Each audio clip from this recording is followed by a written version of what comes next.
నమస్తే, నేను దస్తగిరి, స్టేట్ మైనార్షియల్ అఫీషియల్ స్పోక్స్ పర్సన్ వైఎస్ఆర్సీ. ఆంధ్రప్రదేశ్లో ముస్లింలకు 4% రిజర్వేషన్ ఉండి తీరాల్సిందే. ఇది మా జగన్మోహన్ రెడ్డి గారి మాట. ఇదే మాటని కూటమైన చంద్రబాబు, పవన్ కళ్యాణ్, పురంధేశ్వరి చెప్పే దమ్ము, ధైర్యం ఉందా? ఈ నెలలో మోడీ పర్యటిస్తున్నారు కదా, 8వ తారీఖు.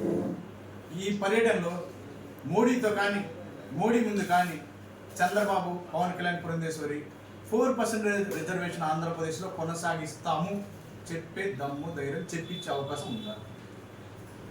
ఇప్పుడు ఏం చెప్తారు? జగన్మోహన్ రెడ్డి గారు 4% మీద చాలా స్పష్టంగా తన తండ్రి ఇచ్చినటువంటి ఆ రిజర్వేషన్ని కొనసాగిస్తామని చెప్పారు.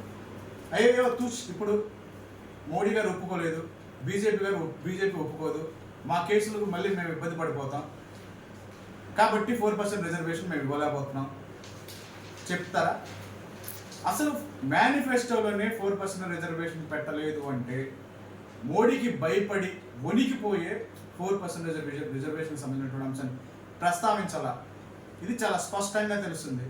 కాబట్టి ఇప్పటికైనా ఆంధ్రప్రదేశ్లో ముస్లిం సమాజం అంతా జగన్మోహన్ రెడ్డి గారు వెంటనే నడవాలి.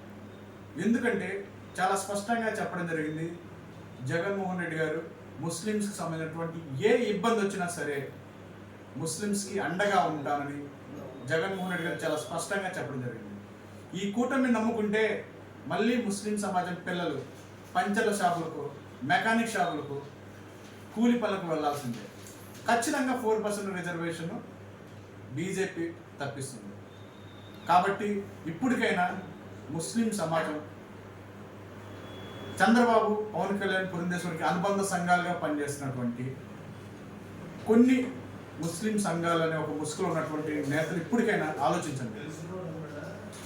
ముస్లిం సమాజాన్ని నాశనం చేయటమే లక్ష్యంగా ఉన్నటువంటి కూటమి వెనుక ఉంటారా?